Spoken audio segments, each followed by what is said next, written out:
Right here's the place to be. Studio 125. How everybody feeling out there? Y'all feeling all right? Say ho! Oh man, y'all sounding kind of soggy out there, man. Now what y'all want to do, man? Sunday night, no school at the tomorrow. community board meeting for the renovating of the Bronx Armory. What do you have to say about it? Well, I think it was a great forum to have. It allowed for the community to see the two plans up close and personal and get to know both developers. But I think, overall, I think the plan, the Mercado Mirabo, offers the most diverse set of benefits to the community. Not just, sports and recreation. There's entrepreneurial market for small business owners to get their career started. You have a business incubator for people who already have a small business, but work from their homes. So this will give them the opportunity to find office space at a very low cost.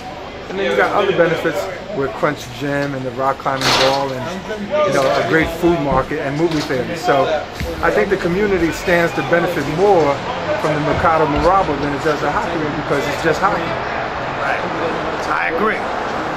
And regardless of what he says about anything else or it being diverse or they're going to work with the community, it's basically based on hockey and ice sports, and that's basically all it's going to be. I think he wasn't really transparent on the plan that they actually have for the neighborhood and its surrounding area, because it's just like what he had up there was like what it's going to be closely related to Yankee Stadium, Botanical Gardens. All of that is based on people coming from the outside in the community and leaving. And their project, whether you say it's going to be different or not, it's going to be no different. Because it's just like I said, I lived in the Bronx all my life. I like baseball. I went to Yankee Stadium. I've been to the Bronx Zoo numerous times. I've never been to the Botanical Gardens, and I lived in the Bronx all my life. And why? Because we just don't look at flowers. That's the bottom line. And it's the same thing as hockey. It's just like when the woman said how was it going to benefit her, you never really answered her because it's not going to benefit her. She's a 60-something-year-old woman, and she don't have no visions of being an ice skater, so it's not going to benefit her at all.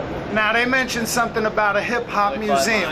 What was your take on the hip-hop museum? That was how we got introduced to YoungWoo and their project, and I think it would be a great thing because hip-hop is a Bronx-driven thing, and I think it would be only right and it would be beneficial to have it in the Bronx so that people from all over the world could come and see the Bronx and come and see one of the greatest inventions to come out of the Bronx, which is hip-hop, and that's why we back the other projects. And are they going to be employing pioneers? Of course, we're going to actually facilitate it. I mean, we won't actually run it, but we'll get professionals that know how to run museums. But we're going to actually curate. Exactly. It's going to be ran by us. It's going to be the whole makeup of it is going to be us, and it's going to employ us, and it's going to be about us. Very good. Okay, thank you, Brother Mele Mel. Thank you. Well, basically, I spoke earlier about the development. The development to me is it's the choices. If you look at the two choices, one choice looked like us, looked like the demographics of the community. Another choice looked like a ideology, right? And it's not from a racial standpoint, a racist standpoint, but it's from an educational standpoint. I grew up here, going to school at PS 86 when it was a Jewish, Italian, all types of different type of ethnic background, mostly all white, right? Now it's Hispanic and black. Most Hispanic kids and black kids play basketball and soccer, right? But not only the sports part, what we're talking about is the educational part, the entrepreneurial part, and the business development. There's jobs available. There's things where they can create a pride for themselves, right? The development is half the cost of what they're spending. So case in mind, let's just do mathematics. If they're spending 240 and we're spending 120, okay, they got to recoup that money. So we heard free a lot, right? So where are they going to get that money? They got to make their money back first, right? That's why they can offer, YoungWoo can offer a 60-day $1 booth, right?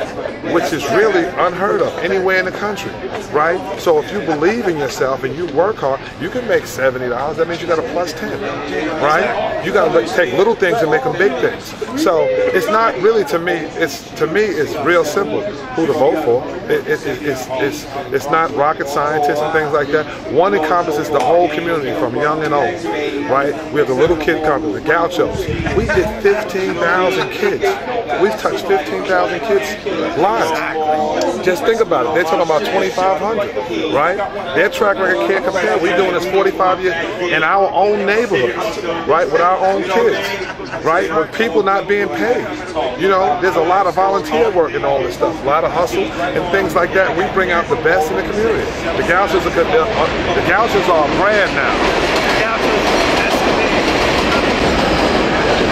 To have a brand, it's just like being the Yankees, the Knicks, the Rangers. That's a brand, right? For high school, we're the only basketball facility in the country that exists for an organization like this. We're known all around the country. I coach a team called Tech Select, one of the best teams in the country right now. But it's not branded. We got top kids, not branded. What happens 10 years from now? Will we be around? The Gauchos will still be here. So you're putting in brand names into a community that's hurting up here, Kingsbridge Road. It's going to help pride within the community, which is going to, the competition around the community, they're going to have to up their game.